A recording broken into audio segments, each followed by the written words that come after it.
علیکم۔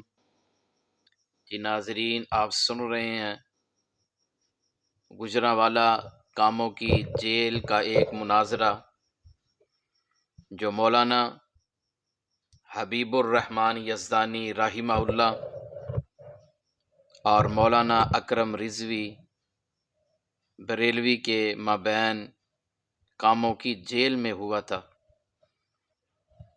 اور اس مناظرے کی رداد خود حضرت یزدانی شہید نے بیان فرمائی۔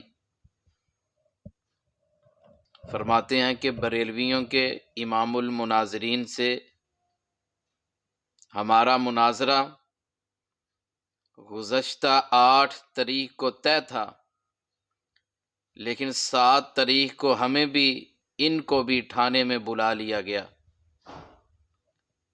تھانے دار نے ہمیں کہا کہ آپ سے درخواست ہے کہ آپ کے درمیان کل جو مناظرہ ہو رہا ہے اسے ترک کر دیں، کیونکہ اس طرح بھائی چارے کی فضا خراب ہوگی اور فریقین میں نفرت پھیلے گی۔ تو میں نے تھانے دار سے کہا کہ اگر آپ سرعام مناظرے پر پابندی لگا دینا چاہتے ہیں تو میرا خیال یہ ہے کہ مناظرہ چاہے تھانے کے اندر ہی ہونا ضرور چاہیے، تاکہ ان کو اپنے مذہب کا بھی پتہ چل جائے اور ہمارے مسلک کا بھی علم ہو جائے۔ اب تھانے دار یہ تو نہیں کہہ سکتا تھا کہ ٹھیک ہے مناظرہ یہاں ہی کر لیں، لیکن میں نے کہا کہ موقع ضرور ملنا چاہیے۔ چنانچہ بات چلتے چلتے شروع ہو گئی اور مناظرے کا رخ اختیار کر گئی۔ 6-7 آدمی ہمارے بھی وہاں موجود تھے، 6-7 آدمی ان کے بھی موجود تھے۔ اتوار کا دن 11 بجے سے 1 بجے تک ان سے گفتگو ہوئی۔ بہرحال جب بات آگے بڑھی تو میں نے ان سے 5 سوال کیے، لیکن خدا کی قسم ان سے کوئی جواب نہ بن سکا۔ میرے ان 5-6 سوالوں کا ان کے پاس کوئی جواب نہ تھا۔ سوال نمبر 1، تھانے کے اندر دوران گفتگو بدعت کے موضوع پر بات شروع ہو گئی۔ میں نے مولوی صاحب سے پوچھا کہ بدعت کی تعریف کیا ہے؟ میرے ہاتھ میں یہ اللہ کا قرآن ہے۔ میں 4-5 منٹ ان سے بدعت کی تعریف پوچھتا رہا، لیکن اس کو بدعت کی تعریف ہی معلوم نہیں تھی۔ آخر ہمت کر کے بولے کلو بدعت ضلالہ۔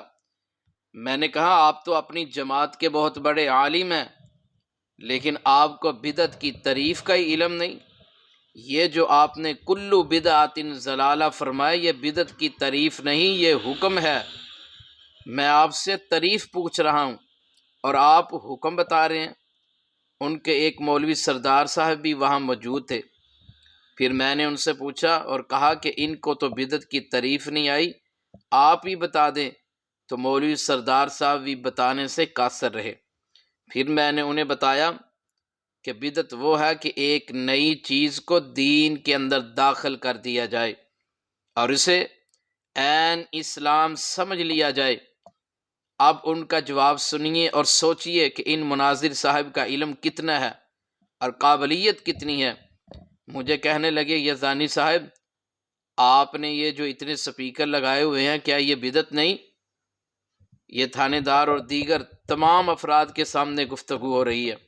پہلے تو بدعت کی تعریف ہی نہیں آئی، اور جب میں نے بتائی تو سپیکروں کو بدعت بنا دیا۔ ورائے تھانے دار سے میں نے کہا کہ آپ ہی فیصلہ کریں کہ جو سپیکر ہم نے لگائے ہیں یہ فرض بھی نہیں، سنت بھی نہیں، واجب بھی نہیں، نفل بھی نہیں، اور نہ ہی ہم نے یہ دین سمجھ کر لگائے ہیں، بلکہ یہ تو اعلی مکبر ہے، اونچی آواز کرنے والا اعلیٰ۔ اس لیے ہم نے یہ اعلیٰ صرف اونچی آواز کرنے کے لیے لگایا ہے، دین سمجھ کر ہم نے نہیں لگایا۔ پھر میں نے کہا جس طرح میں یہ کہتا ہوں آپ بھی کہیں کہ آپ جو 11ویں مناتے ہیں یہ دین سمجھ کر نہیں مناتے، تو خسیانے ہو کر بولے میں کیوں کہوں۔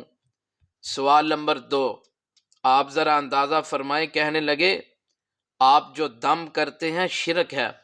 وڑائے تھانے دار سے میں نے مخاطب ہو کر کہا جناب آپ کے سامنے ایک مسئلے کا تو فیصلہ ہو گیا، اب دوسرے مسئلے میں کتاب و سنت سے ثابت کرتا ہوں کہ دم کرنا سنت ہے۔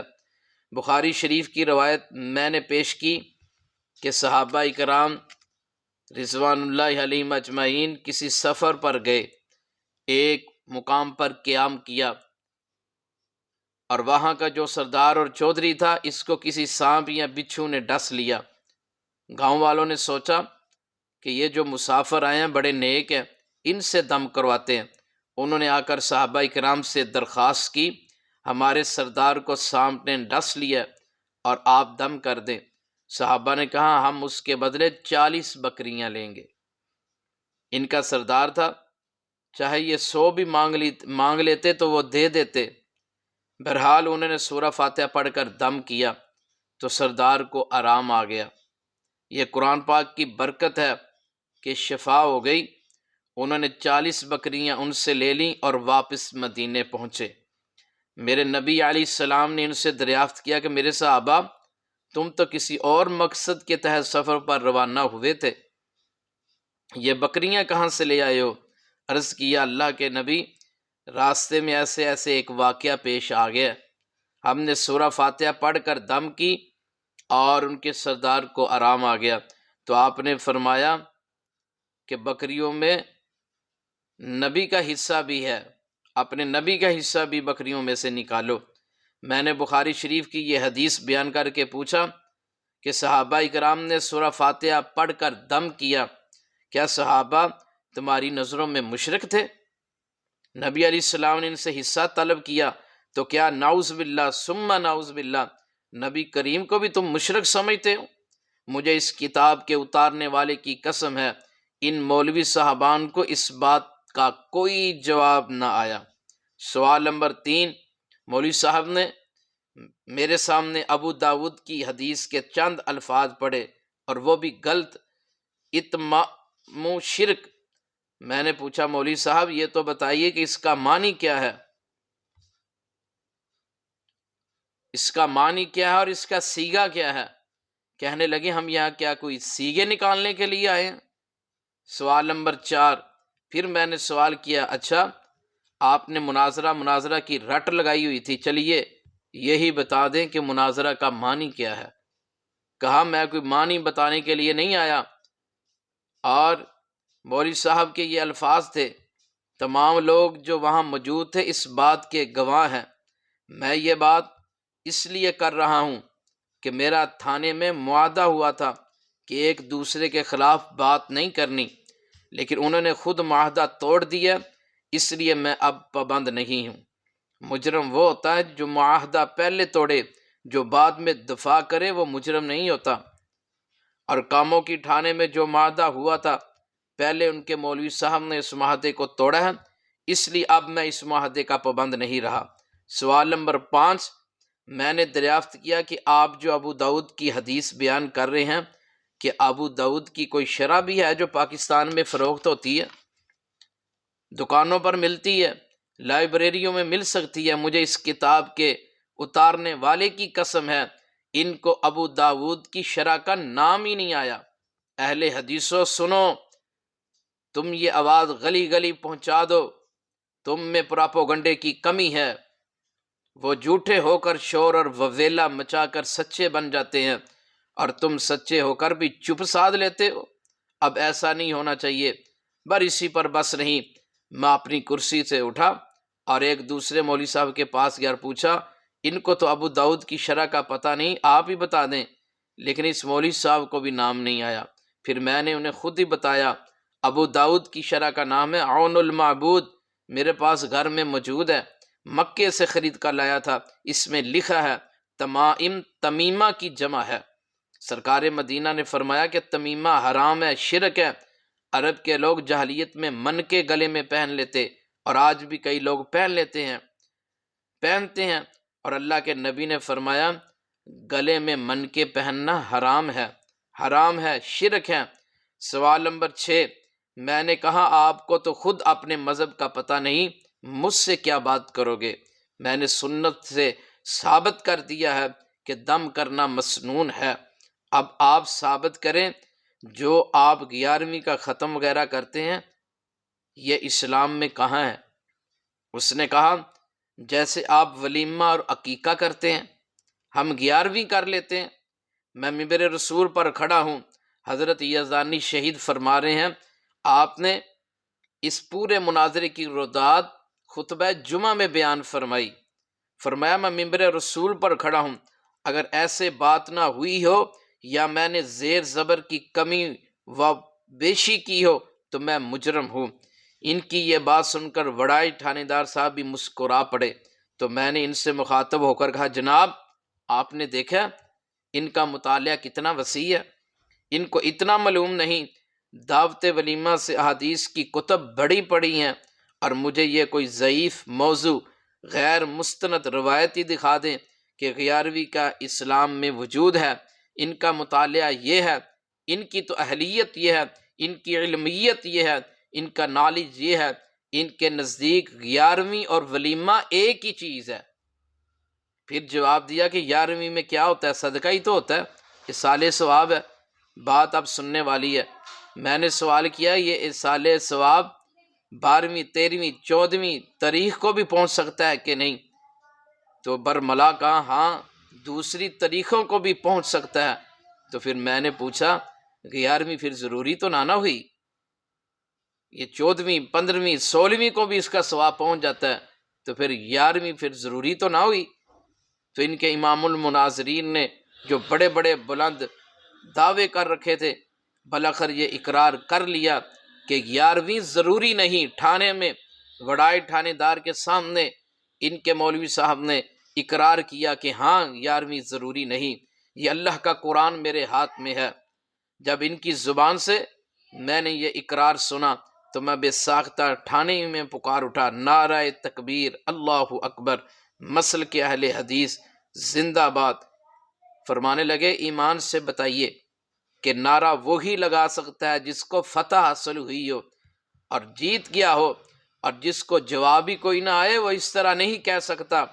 پھر اس کے ہمراہ جو آدمی آئے تھے ان سے مخاطب ہو کر میں نے کہا کہ ایسے جاہل آدمی سے گفتگو کرنا یزدانی اپنی توہین سمجھتا ہے، اور میں نے یہ باتیں اس لیے کی ہیں کہ اس کے ساتھیوں کو تھانے دار کو پتہ چل جائے کہ یہ مولوی صاحب کتنے پانی میں ہے۔